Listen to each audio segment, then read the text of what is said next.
Hello, everybody. Thank you so much for joining me today for the session on the key to real and authentic confidence and self-esteem. I apologize for starting the session a little bit late because we had some technical issues that we needed to sort out. But I'm excited. I'm super excited to be here on Mind Journal Live. We're going to learn a lot together, and it is my sincere hope that you get a lot from this session, as much as you expected, or maybe even more. And I also want to thank Mind Journal for inviting me back on their platform. It is truly an honor to be here. All right, so before we get started, I want to introduce myself to all of you, for those of you who don't know me. My name is Seline Shenoy. I'm the founder of the Dreamcatcher, which is a blog and podcast community that connects and encourages people to live their dream life and to make a difference in the world. I'm also a journalist. And today, I'm going to be talking to you about all things confidence and self-esteem. I'll admit that when I first sat down to brainstorm some ideas about what exactly I'm going to be covering in this session, I was a little intimidated because, let's face it, the topic of confidence and self-esteem has been so overdone. I mean, just Google confidence and you'll get like millions of articles covering this topic. So I was like, okay, what can I show them that is going to be different and will help them think differently about these topics? So I kind of talked myself into it because I believe that the way I'm going to talk about it and the way I'm going to present it to you is going to be unique because it's based on my own experience and my own expertise and what I learned over the years. So yeah, I mean, as here I am, and I'm glad I did it. I challenged myself, which is, by the way, one of the best ways to gain confidence. But more about that later. Okay, so what makes me qualified to talk about confidence? Well, besides being a former life coach who worked with clients for about 6 years, and also having written about this topic extensively on my blog and talking to experts on my podcast about it, it's something that I had to cultivate within myself since I was a young girl. You see, I grew up feeling very unattractive. When I was around 8 years old, I had to go on some type of medication that made me gain weight. And I noticed that people started acting very differently around me. I was viciously bullied by my friends, so-called friends. And, teachers started treating me differently, and just people weren't very nice to me. And I developed a very negative internal dialogue because of that. And I took that well into my adulthood.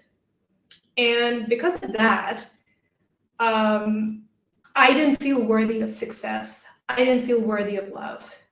And this impacted every single area of my life. And I didn't make very good choices because of that. Eventually, I lost the extra weight. I started getting in shape and I started eating healthier. I started to love my body more, and I realized that I had to take care of it. And at some point, I realized that I won't be able to do anything worthwhile or be a contributor to society if I did not develop a healthy relationship with myself. I needed to be in my own corner, and I needed to be my own cheerleader, because no one else will do that for you, believe me. And it's only when you feel comfortable in your own skin Can you be effective in life and actually help others? So I was lucky enough to find mentors and coaches who inspired me and helped me see that there is magic within me if I look for it. And if you want to learn more about my story, and if you're someone who's struggling with body image issues, I invite you to check out my book, Beauty Redefined: How to Feel Authentically Beautiful in Today's World. It's a comprehensive take on feminine beauty and how to develop more confidence in what you bring to the table as a woman. You can see the website over here on the slide. Just go to beautyredefinedbook.com. You'll be able to download a free chapter if you want to get a taster of the book. Okay, so I also feel that there is an urgent need to have more conversations about confidence and self-esteem in our world for these three reasons. The first is the tremendous pressure that we face from society and media to fit an ideal. Let's face it, the media bombards us with airbrushed and unrealistic standards of beauty and success, which can wreak havoc on our self-esteem. When you're constantly looking at polished images and videos, it's easy to feel inadequate and just feel like you can never measure up to what you see out there. And Instagram and TikTok are heavily visual in their content. And this worsens the effect, especially for younger people who are just, in the process of developing a coherent self-image. Secondly, discrimination and inequality based on race, class, ethnicity, and other characteristics continues to be an ongoing problem worldwide. The cultural forces that drive injustice and economic inequality hurt those who are targets of discrimination. And research has consistently shown that treating people differently based on their affiliation with a certain group can negatively impact their confidence. And then the rise in cosmetic surgery. Oh my goodness, this is a big one. Clearly, it seems like we're not satisfied with the way we look. I mean, there has been an astounding increase in cosmetic surgery procedure over the past decade. Here's a mind-blowing statistic that I want to share with you. The American Academy of Facial, Plastic, and Reconstructive Surgery revealed that there's been a 64% increase in cosmetic surgery and injectable treatments in patients below 30 in 2015. I know that this study is a little bit outdated, but you can imagine how much more it is right now, how much more it's increased now in 2023. So because of all these external forces, we feel the need to change ourselves drastically on the outside without actually doing the inner work that's needed to feel authentically confident. Plastic surgery and buying expensive things will only take you so far. They're superficial solutions.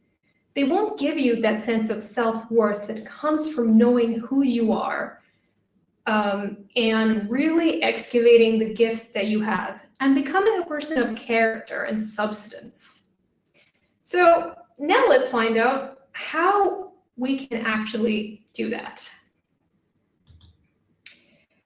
Okay, so let's talk about self-confidence. What is self-confidence?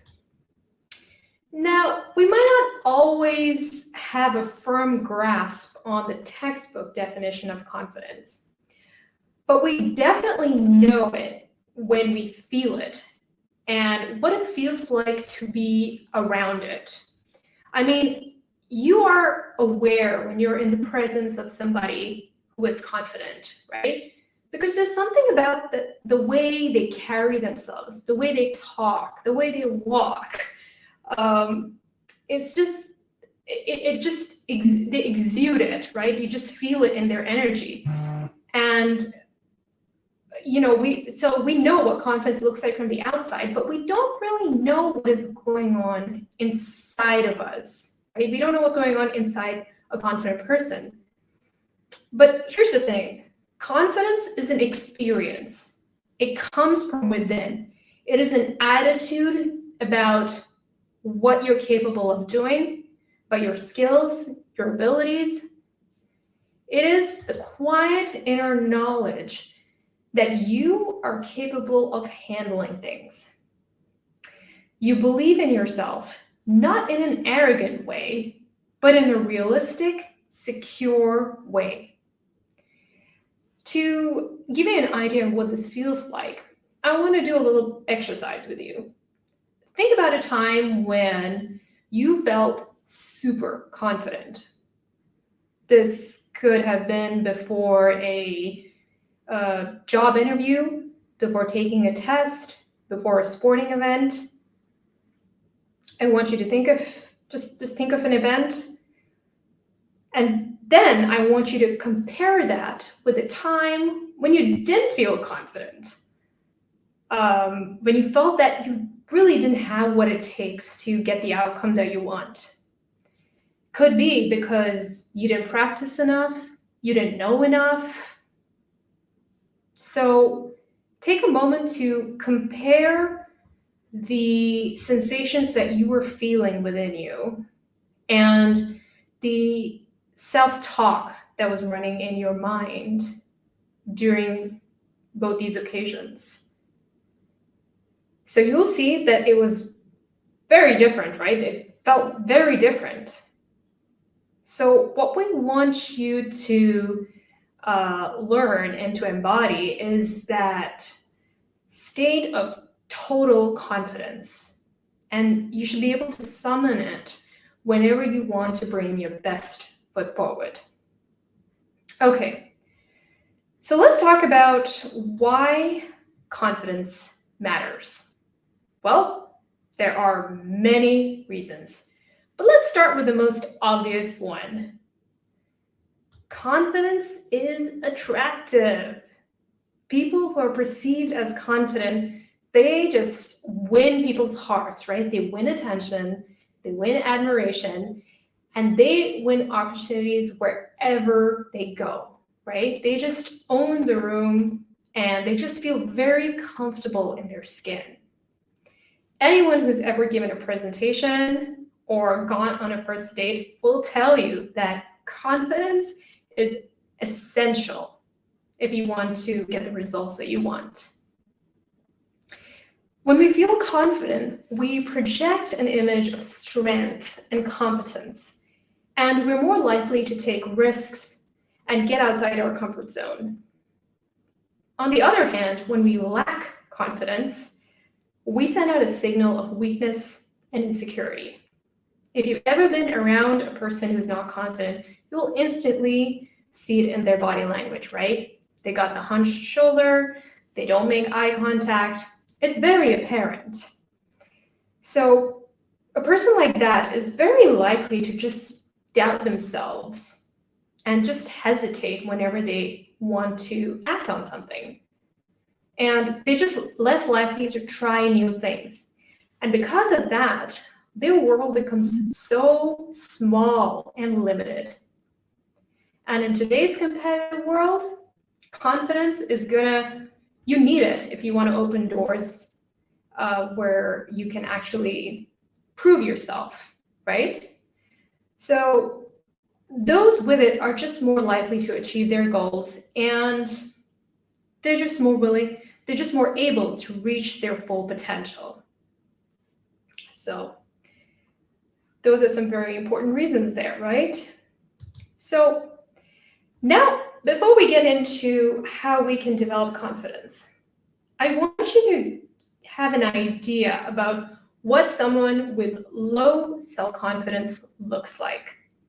And I'm gonna show you a clip from the 2019 movie Aladdin, is the Disney movie, just to give you some context before I play it. This is a scene where Prince Ali, who is Aladdin in disguise, arrives at the Sultan's court to introduce himself as a potential suitor for Princess Jasmine. And in case you're wondering how he got all those riches, it's because of the genie. All right, so we're gonna play it here. What's this? Yes, here we are. Gifts coming right up. We have spices, golden camels, and spoons. Tiny spoons. Spoons. How are they made of that tiny? We have jams. Jam? Yes, jams. Yam jams, fig jams, Yum jam. and steak jams. Seedless, delicious, exotic jams. Move away from the jams. What? We have jewels. Jewels! We have them. And that over there, hidden for suspense. Ta-da! So weird. It's very expensive. And what do you hope to buy with this expensive? You.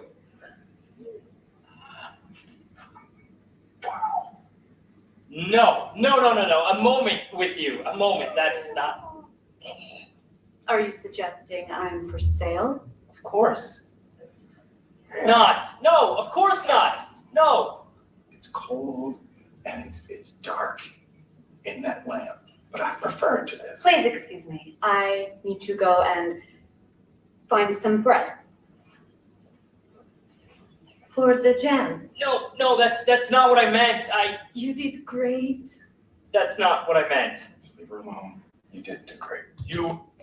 Okay, so did you see how he messed up? I mean, first of all, this scene is hilarious. I absolutely love it, but it really illustrates how important it is to be able to present yourself in the most positive light as possible. You got to be able to sell yourself, right? That's what he's trying to do out here. But did you see how he messed up because he didn't believe in himself? He just didn't feel confident despite having all this wealth and gifts to offer them, because he had a voice in his head that just kept telling him that he's a charlatan. And do you know why he felt this way? It's because he didn't have the kind of confidence that's authentic and real. And real, authentic confidence cannot be faked. I don't care how much money you have or how aesthetically pleasing you are, you cannot maintain that facade for very long.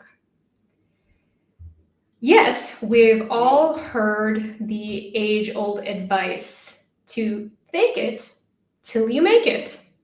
Wear the right fashion labels. Have glossy photos of yourself uploaded on social media.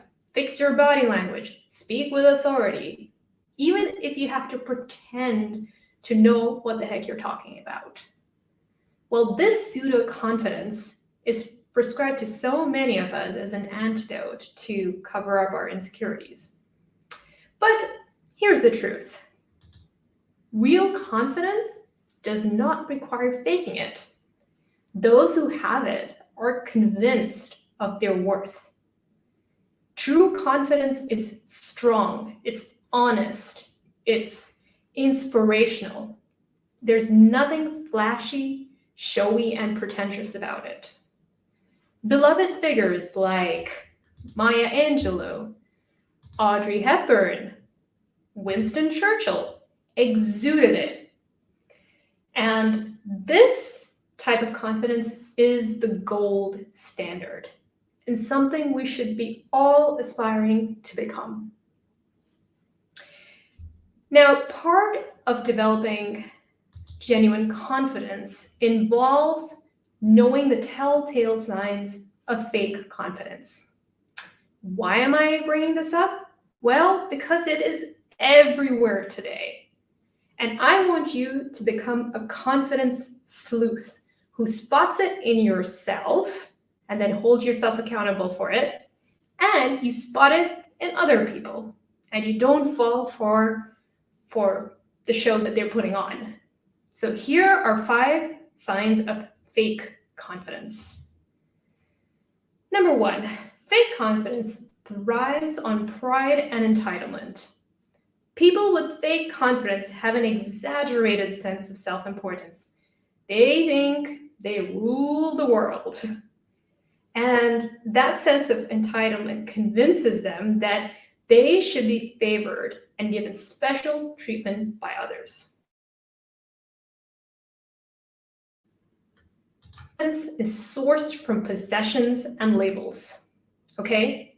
Wear designer clothes, Louis Vuitton bags, or Chanel shoes. People with fake confidence have an identity that is centered around stuff, whether that's objects, their net worth, their professional titles, and their connections. And they believe that all of that makes them worthy of attention and praise. Thirdly, fake confidence is often loud and over the top. I am sure you can think of people like that who just enter a room and they just, they're just boisterous and they want to like scream on top of their voice. And some people actually they delude themselves into believing that they will actually get attention and respect if they are loud and dominating. While a strong voice and polished speech are undoubtedly markers of confidence, if it is overdone, there's a very strong chance that people are going to see you as rude, brash, and just unpleasant. Fake confidence seeks constant validation and approval. These people are needy. They're needy for attention. They thrive on it, and they are terrified of rejection. Their dependence on outside approval can trap them in a vicious cycle. No matter how much how much they accomplish and how many likes they get on their social media pages, it's just never enough of them, and it can't satisfy their hunger for attention and for approval. They need it to survive. And then lastly, fake confidence is selfish and self-serving. Those with fake confidence are hungry for the spotlight, and they just need it to brag about themselves and their achievements, and they will always push their own agenda onto other people. It's all about me, me, me, me in their world. And if you cannot help them or be an asset to them in any way, they have no interest in knowing you. They just don't want you. People are disposable to them. Okay, so these are the people with fake confidence that you should be wary of. I just feel like it was necessary to bring this to your attention because we have a lot of posers today. And they do actually end up getting the attention that they want, perhaps because they have a really good PR team. Okay, I've studied marketing and I've studied journalism. Let me tell you, it's very easy to sell an image to people. Okay, but what I want you to do is to look for substance. Look for substance. Look for someone who is kind, humble, and who actually contributes to society in a meaningful way. And also aspire to become that way yourself. Okay? All right. So let's get into the 4 types of confidence. So to feel genuinely confident, you have to achieve holistic confidence. You have to master 4 types of confidence. And just keep in mind that you might be higher in one or 2 than the others. So as I describe each one to you, consider which ones you might need to work on to take your confidence to the next level. The first one is social confidence. So social confidence is the ability to portray yourself as confident in social situations, parties, conferences, events, gatherings of all types. And this can be done through your appearance, your body language, and how you speak to people.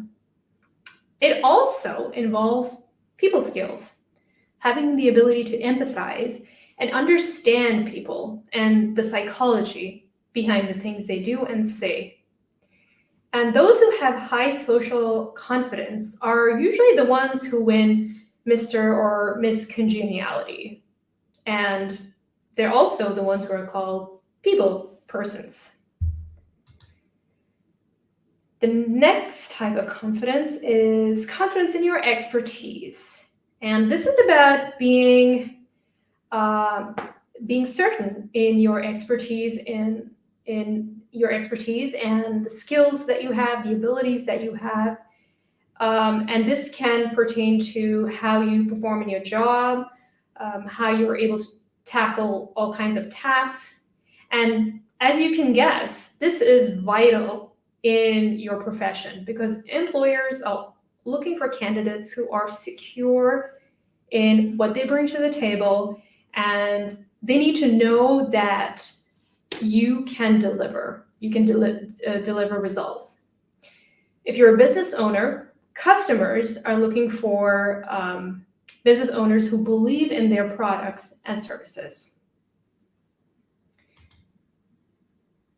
The third one is physical or body confidence. Now, being confident in your appearance means that you feel comfortable in your skin, no matter what your size or shape. You feel strong, fit, healthy, and this always shows up in your posture and how you dress and groom yourself. Because when someone feels good in their body, they'll take care of it, right? And we all know that appearance matters. As much as we like to say it doesn't, it does. Research consistently shows that people judge us by our appearance, by a great deal. It plays a huge part. So please pay attention to your appearance and how you feel in your body. The last type is confidence in your self-worth. Well, this is about knowing that you're capable of achieving your goals and that you're worthy of joy, abundance, love, peace, whatever it is that you desire. So this comes from having clarity about what you want in your life and who you want to become. And also having high self-esteem, which we will discuss later. Okay. Before we get into how to exude confidence, let's take a look at the things that tend to get in the way. The confidence killers, as I like to call them. There are 5 of them. The first one is constantly overthinking. This is probably your worst enemy. Because when you're constantly overthinking, you tend to twist things around in your mind, and this can make you worry, and it can make things appear so much worse than they actually are. And it can cause anxiety and perfectionist tendencies. Then doubting yourself. I mean, there are few things that are as bad and as self-defeating as negative talk or putting yourself down. Because when you have negative talk, you can feel really incapable, unworthy, and just unable to do anything and achieve the outcome that you desire. Just telling yourself that I'm not good enough, I'm not worthy, or I can't handle this. when you're filled with all this self-doubt, naturally you just will not feel like you're able to take action and move forward with your life. Being in a negative environment, it's like being in a room with low oxygen. You'd only be able to survive for a short period of time, and after that you're just going to have difficulty breathing, because negativity is highly contagious and it can affect even the strongest person. Toxic people like narcissists, naysayers, they will always bring you down. So stay far away from them whenever you have that option. And then comparing yourself to others. Yeah, I know we all do it, myself included. But honestly, this is one of the worst things that we can do. Because if you're constantly comparing yourself with others, you're just never going to feel like you're good enough. And let me tell you, there'll always be someone who's smarter, prettier, richer, and more successful than you. So it's like chasing a rainbow. So I ask you to just be kind to yourself and to really embrace the positive qualities and the skills and the strengths that you have, and find a way to tap into that and share that with the world. And lastly, seeing failure as defeat. Now, we all fail. That's just part of the path of attaining success. There's no one who's successful who hasn't failed in some way or the other. So remember that the only ones who don't fail are the ones who are just playing it too safe, and because of that, they're just not going to get very far in their life. So learn to treat your failures as valuable lessons that you can use to make progress in your life. So now that you're aware of the 5 confidence killers, let's get into the fun part, where you learn about how to exude confidence in any setting that you find yourself in.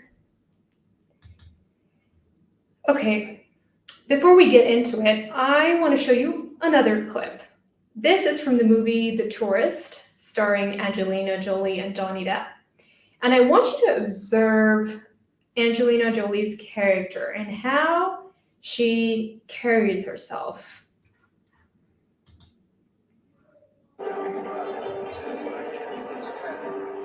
Okay, so I'm going to stop over here. So I think you've seen enough to get a sense of what her character is like.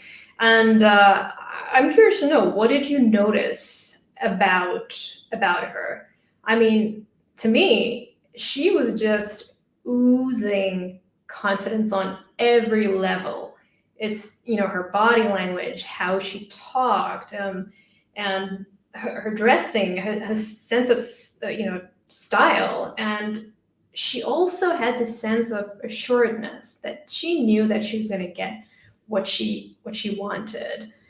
And everyone was looking at her as she was entering the train. She practically owned the room. Well, in this case, the train. So I wanted to show this to you to give you a visual inspiration of all-around confidence. So let's talk about how you can achieve it.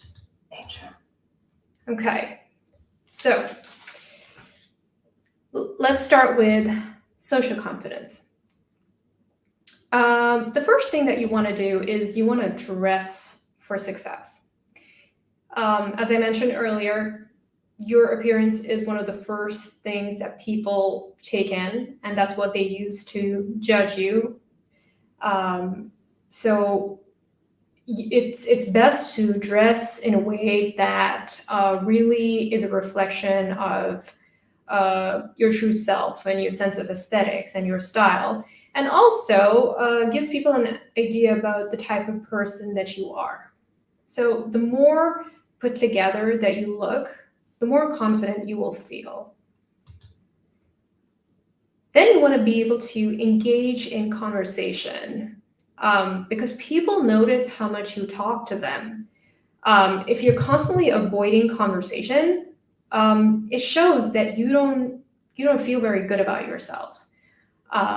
So try to engage in conversation whenever you find yourself in a social setting. Even if it's brief, even if it's small talk, it'll just make you feel better, and people will respond to you better when they see that you're open and you're willing to have a dialogue with them. And always remember to maintain good eye contact as you speak to people. And then get rid of self-deprecating language. Avoid saying things like, sorry for bothering you, or I'm not good at this, because that doesn't put you in a very good light. So instead of saying things like that, try to say, thank you for taking the time, or to the best of my knowledge. So just making that simple shift will work wonders in how others receive you.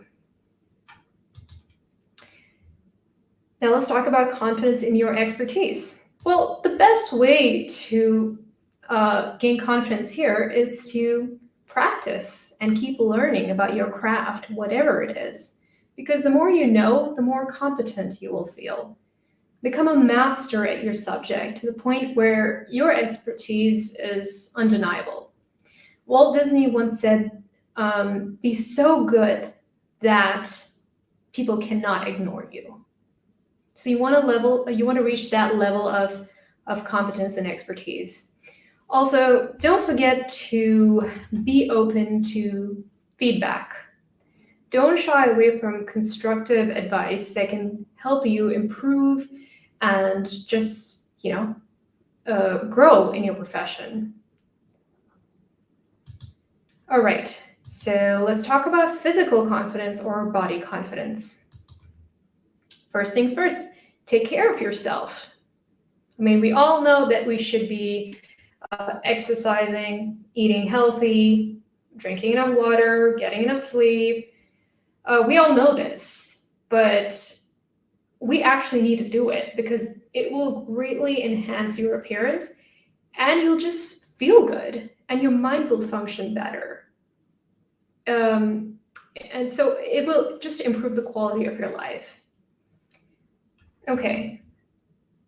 And then you want to use positive affirmations. So make a list of things that you really like about your appearance. Maybe it's your hair, the color of your eyes, or the way you are able to choose clothes that really look good on you. And use those affirmations to really bolster your confidence whenever you need it. Recite it to yourself whenever you feel like you're feeling low and you really need that boost of inspiration. And then you want to update your closet. As I mentioned earlier, you want to wear clothes that are a good fit for you and that reflect your personal taste and aesthetics. Remember to always dress for the occasion. And this doesn't mean that you have to wear designer clothes, but that you should wear clothes that you feel good in and that bring out your assets. Confidence in your self-worth. Now, here are some of the things that you can do for increasing your sense of self-worth. The first thing you need to do is encourage yourself. Be your own cheerleader. I mean, especially when you're trying new things and you're taking risks, because that's when we feel the most vulnerable and unsure of ourselves. And also, I mean, create mantras that really make you feel good and just kind of uplift you. Like I like to say things like, Seline, you've got this, or we can make this happen. You got what it takes. So try to find your own mantras that feel authentic to you and that really have that uplifting effect. And then you want to forgive yourself. Now, why would you want to carry baggage from the past, right? I mean, we've all messed up in the past. So don't beat yourself up. Learn from it and learn to let go of the shame and guilt, so that you can move on and accomplish big things. If you need to get therapy, or if you need to talk to a coach to be able to process things from the past, do it, because you need to travel light if you want to appear sure of yourself. And then gratitude. Gratitude is magic. I mean, if you're able to think of a few things that you're grateful for every day, I mean, you will just change your vibration instantly. I mean, it could be something as simple as the food that you eat, or the fact that it is a bright sunny day. It could be anything. Whether it's a small thing or a big thing doesn't matter. What matters is how it makes you feel, and you want to feel. You just want to feel good, and you want to feel appreciative of these gifts that have been given to you. Okay. Well, after all this talk about confidence, I'm sorry to say that confidence is not enough. Well, it is a big part of life. The more you have of it, the farther you will go, without a doubt. But the thing is, confidence is, it can change, it can fluctuate, and it really depends on the context. What you're really looking for is a permanent state of certainty about your worth. And that comes from having high self-esteem, which is the next part of this session. So what is self-esteem? Self-esteem refers to a person's overall sense of their value or their worth. It's an attitude that they have about their self, which can be favorable or unfavorable. To illustrate this, I want to do an exercise with you. I want you to all close your eyes, take a few deep breaths,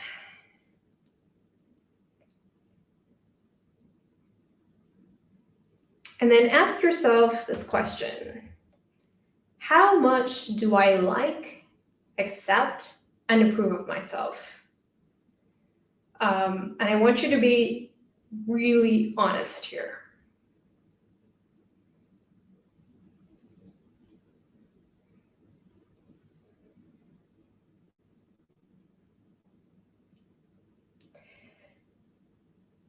Okay, so your response will give you a sense of how high or low your self-esteem is.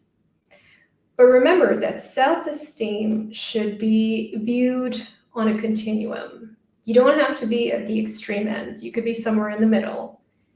And you might wonder, what's causing me to feel this way?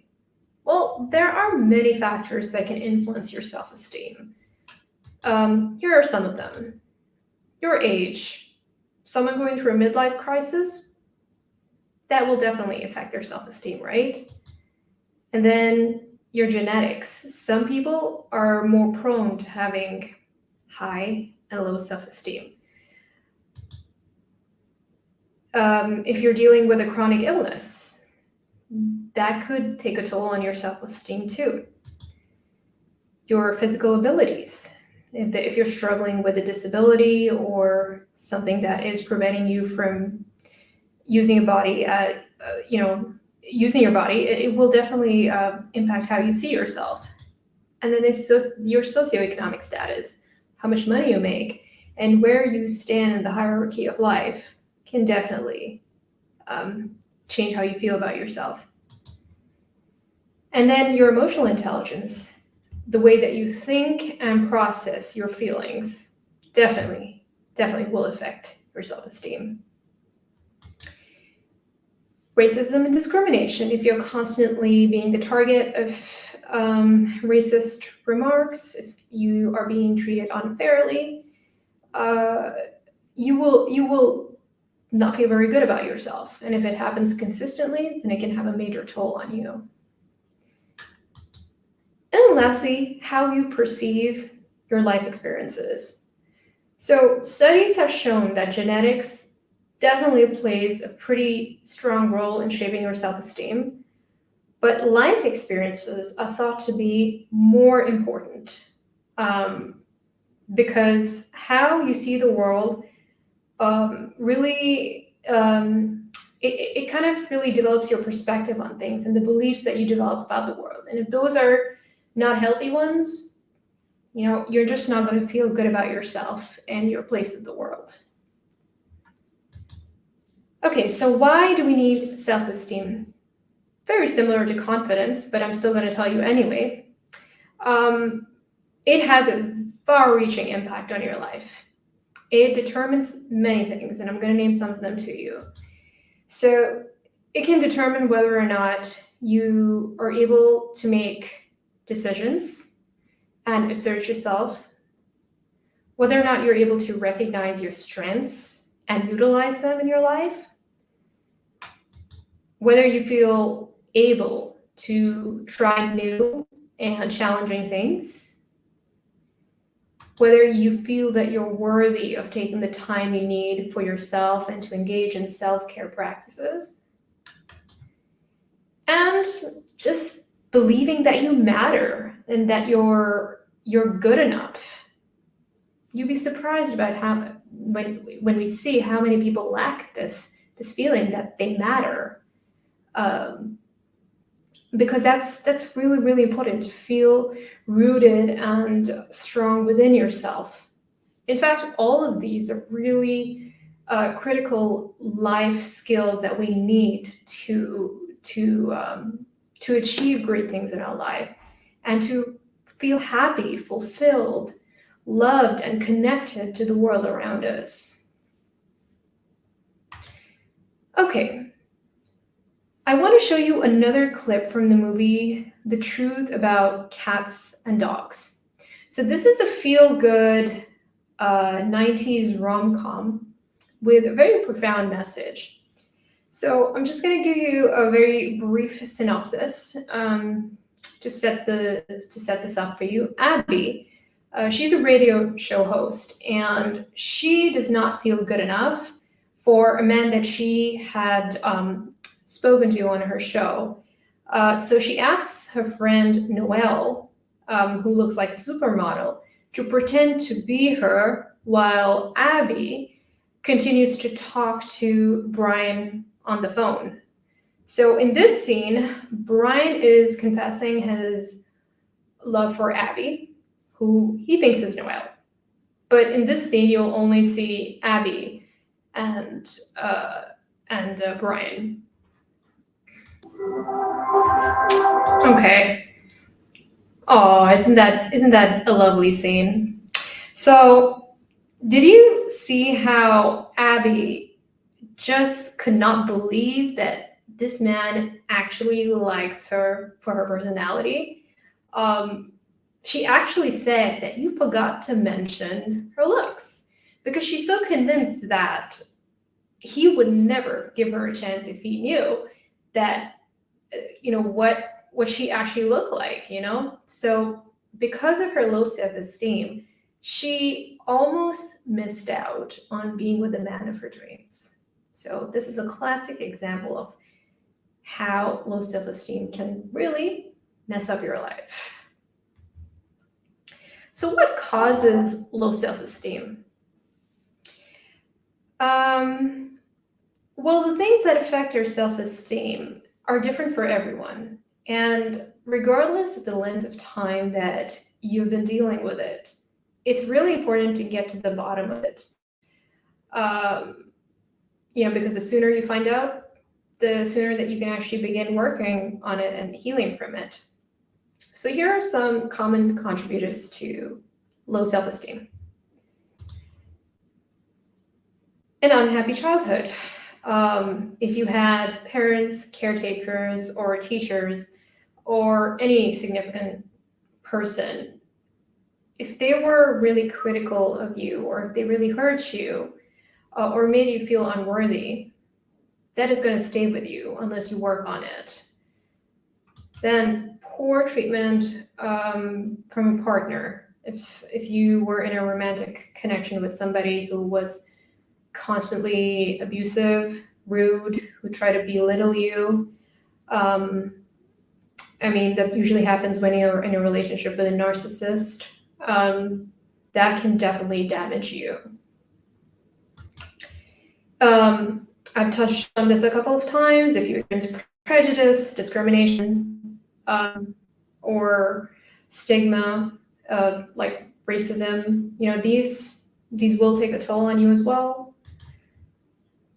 If you are going through a period in your life where you're just where you're finding difficulty, if you're facing difficulty finding employment, or if you lose your job, or if you feel tense about the security of your job, that can also make you feel down. And then financial trouble. If you're having money problems, you're definitely not going to feel good about yourself.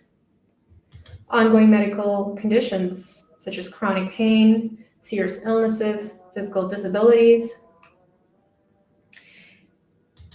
Mental illnesses. This goes without saying. If you're someone who's constantly dealing with anxiety, depression, or any other type of mental illness, clearly you will not be feeling your best. Relationship problems. You can think of times when you were dealing with a breakup, when you were separating from someone, or you're divorcing someone. A lot of people just don't feel very good. It can have an impact on how they feel about themselves, especially if it was their partner who left them. Worries about your appearance. If you have body image issues, if you don't feel good about the way you look. This is what I experienced when I was younger. So I can say that I can definitely attest to this, that you just don't feel good, right? When you have body image issues. And then, if you're always trying to reach an ideal, if you're always trying to please other people and try to fit a mold, because of what you see around you or what you see on social media, it can be quite tiring to try to live up to those expectations. Okay, so you might have had some of these experiences, and you could also have some difficulties that are not listed here. What's important is for you to be able to pinpoint which of these could be impacting you, and which are the root cause of your self-esteem issues. And that is really the first step to healing. Okay, so let's talk about how we can cultivate and maintain self-esteem. Well, there are 5 steps to do it. And I want you to keep in mind that it is something that you need to continually work on as you go through the ups and downs of life, because as you can see, there could be certain events in your life that can just kind of throw you off. And it's during those times that you really need to use those tools to get back on track. So the first thing you want to do is identify the things that you like about yourself. How many of us actually do that? Most of us are our own worst critics. It's very easy for us to name the things that we don't like, right? But how about we change that and talk about things we do like about ourselves? It can be challenging, especially if you've never done it before, and it can even be awkward.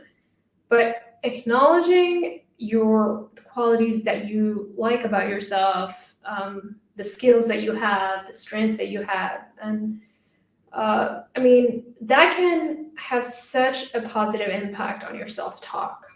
So think about what is it about yourself that you appreciate, And then use those as reminders whenever you notice your mind slipping into a negative spiral of thoughts. In the beginning, it might be hard. You'll find yourself falling back into old negative thinking patterns. But with consistent effort, you can start to change that and replace the negative inner dialogue with positive self-talk. And eventually, it will become more habitual. And then you want to celebrate your wins. I mean, people who have low self-esteem, they don't usually like to take credit for their success. They either think, okay, I was lucky, or it was a total fluke, or they might try to change the topic and bring the focus to their weakness and highlight the fact that they're not perfect. But people with high self-esteem will actually take the time to celebrate their accomplishments, and they will accept compliments from other people. They will say thank you, and they'll be more open to receiving praise and adulation, obviously when it is well-deserved. Now, this doesn't make a person who does this arrogant or selfish. They just have faith in their abilities, and they know that they are worthy of kind words.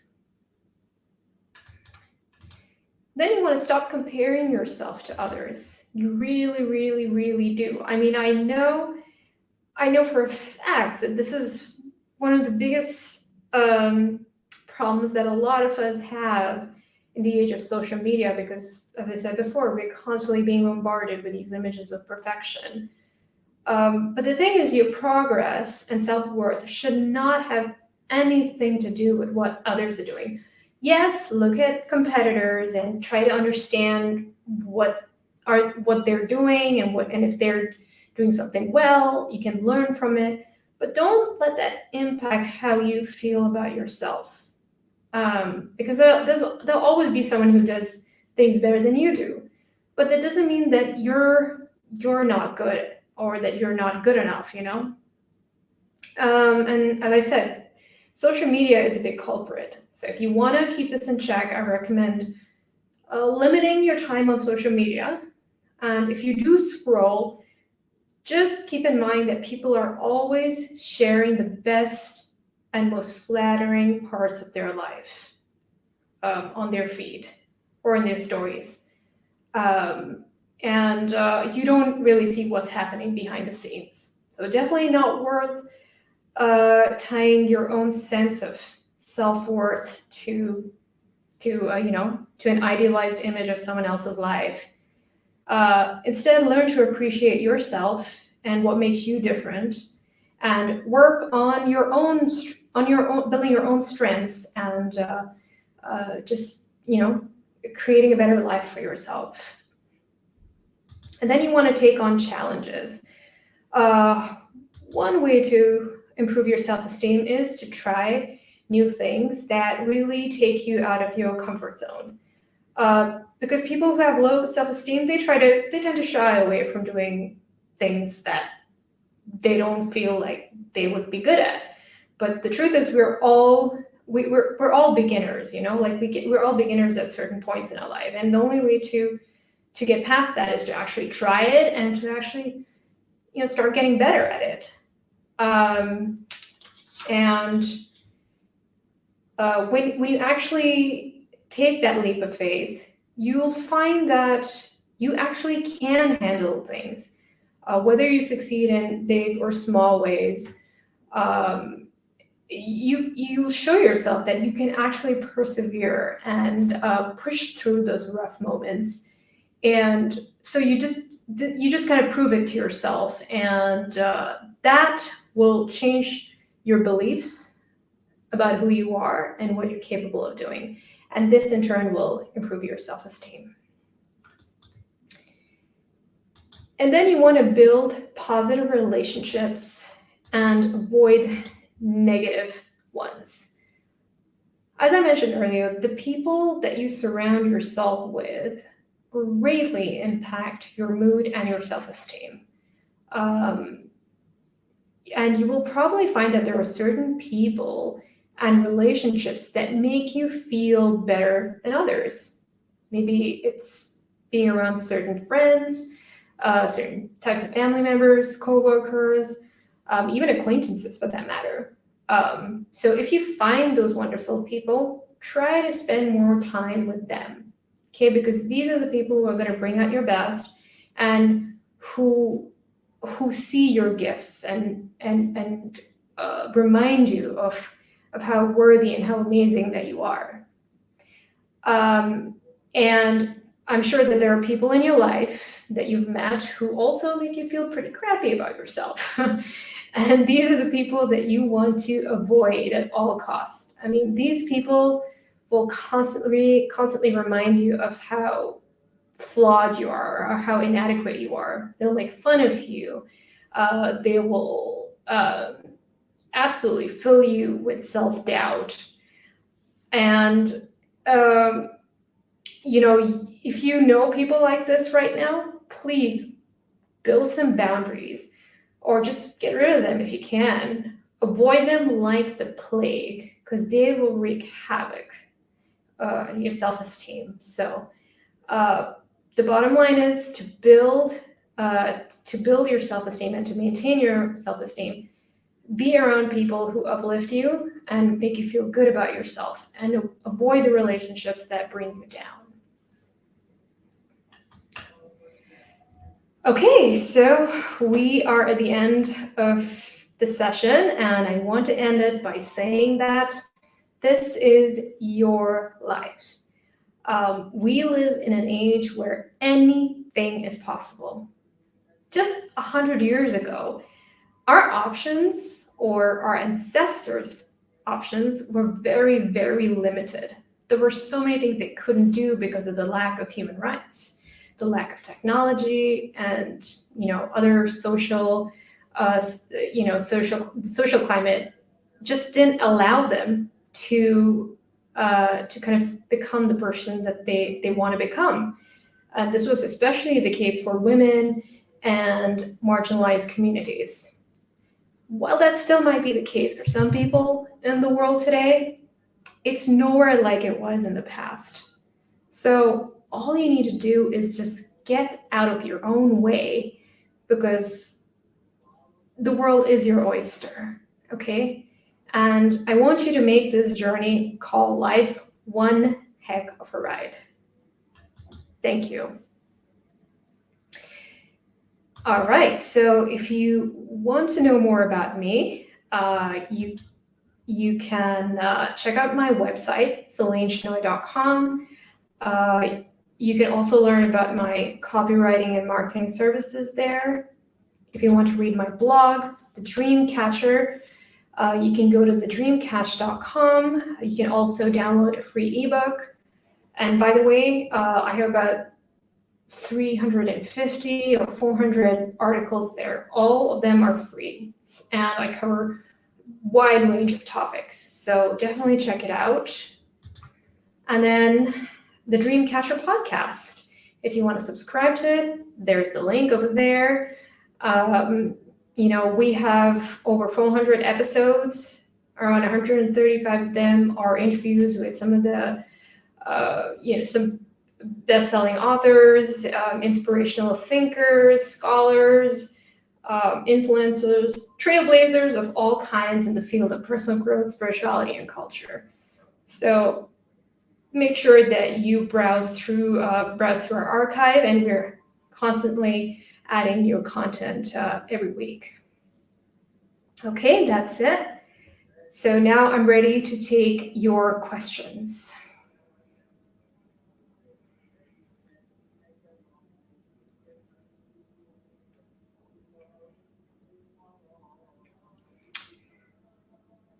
People say that they're faking confidence. Does that actually boost our confidence? I'm not sure what you mean, Kurt. Are you saying that if people have fake confidence, does that impact our confidence? Is that what you're asking me? Well, I'm going to try to answer in the best way that I can. If someone is showing fake confidence, you would probably have to be confident enough to notice that, because it's usually people who have low self-confidence or don't have a strong sense of self that usually fall for their crap. Excuse my language, but that is the truth. If you were someone who could see through that, you would just feel sorry for them. I mean, it's just the truth. So yeah, I mean, in a way, it could boost your confidence, but not in the way that you think it would. So I hope that answers your question. Any other questions?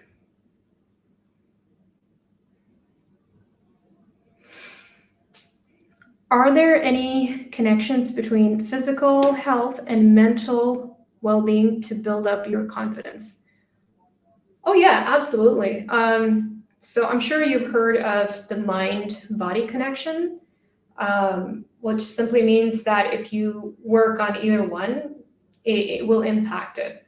So for instance, if you start an exercise regime and you stick with it, you'll find that you'll feel stronger in your mind for several reasons. I mean, biochemically, you're releasing all these happy hormones.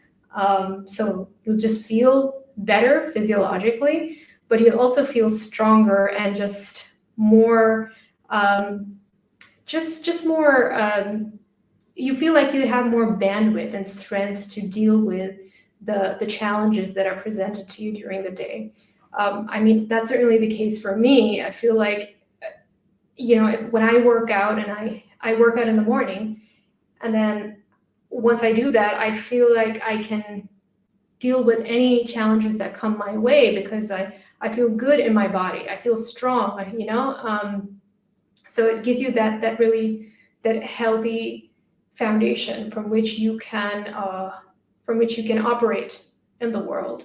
So yeah, there is definitely a connection. It's a win-win situation, that's for sure.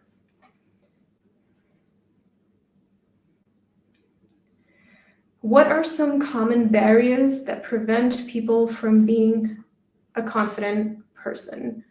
I've always had a hard time being confident in public situations. I don't know how to overcome this. Well, I did cover both of those in the presentation, P. Young. So I recommend going back to the recording to see my responses to it. But if you're having a tough time being confident in public situations, I mean, I can't really diagnose you without really talking to you, and I don't even have the qualifications to do it because I'm not, I'm not a professional psychiatrist or anything, or a psychologist. So, I mean, if you're facing social anxiety, what I have offered a couple of options, a couple of tips on how to deal with that.